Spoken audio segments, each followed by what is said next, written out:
Thank you for joining us. I'm Dan Thorne. For more than a century now, Americans have set aside November 11th as Veterans Day, a time to honor those who served in the military and to hear the voices of service members, their stories of sacrifice and victory. Over the next half hour, we're going to introduce you to some of the brave men and women from around the Bay Area. We start off the shore of Alameda at the USS Hornet, where there is an exhibit dedicated to Asian Americans and Pacific Islanders who served during World War II. Many fought in the U.S. Armed Forces to defend their country despite discrimination. KRON 4's Stephanie Lynn walks us through the Bay Area effort to remember their bravery and the people working to make sure their sacrifices are not forgotten. Here aboard the USS Hornet docked in Alameda, there's a special exhibit honoring the 442nd, a combat regiment made entirely of Japanese Americans who risked it all to fight against the Axis powers during World War II. As people come through the exhibit, one of the first things they realize is it doesn't matter if you're Japanese American or not. These were war heroes. Bob Adachi spends his weekends preserving history. They were American soldiers. You know, they all wore the same dog tags, they wore the same uniform. Like other docents here at the 442nd Nisei exhibit, Adachi has a personal connection to the black and white photos and medals displayed.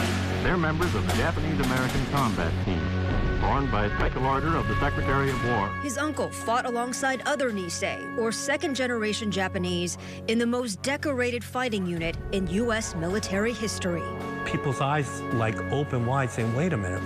A Japanese-American unit is the most decorated, and we tell them. These boys look like tough fighters. You know, they didn't realize it at the time, but they all came out of the war kind of damaged. You know, PTSD. When I was a kid, he wouldn't talk about it. A heroic legacy and a painful past Joanne Sakai's father, Lawson, worked to preserve through these displays. After Pearl Harbor, he and 4 of his friends decided to volunteer to serve in the war. His friends went up first. They were all Caucasians, and they were all accepted one by one. The recruitment officer looked at him and said, "You're a Jap. You can't join the Navy." Still, he enlisted after the government asked for volunteers to form a segregated unit of Japanese Americans. Why do you feel that he felt such a need to volunteer his services? He always felt a very strong sense of being an American.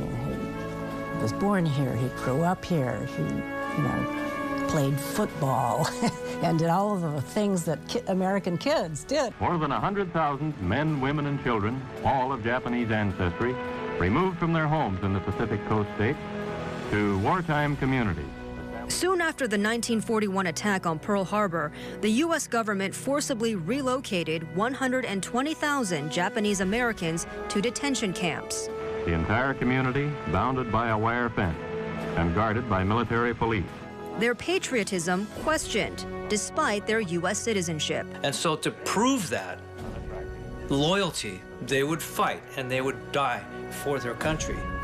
And that's not only for themselves, but it's for their families and for future generations, of which I am one. Ted Ajima's father and uncles helped liberate French cities from Nazi occupation. This is where the rescue of the Lost Texas Battalion took place. The regiment notably rescuing some 200 Texan soldiers trapped by 6,000 Nazi troops, a battle that cost many lives. They were the tip of every spear. They were considered expendable. What really made this unit relevant or significant was because where maybe they were expected to fail, they succeeded.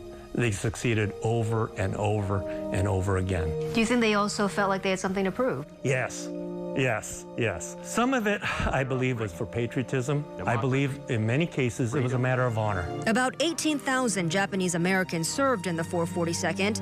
Another 6,000 men and women served in the Military Intelligence Service, translating enemy documents and interrogating prisoners of war.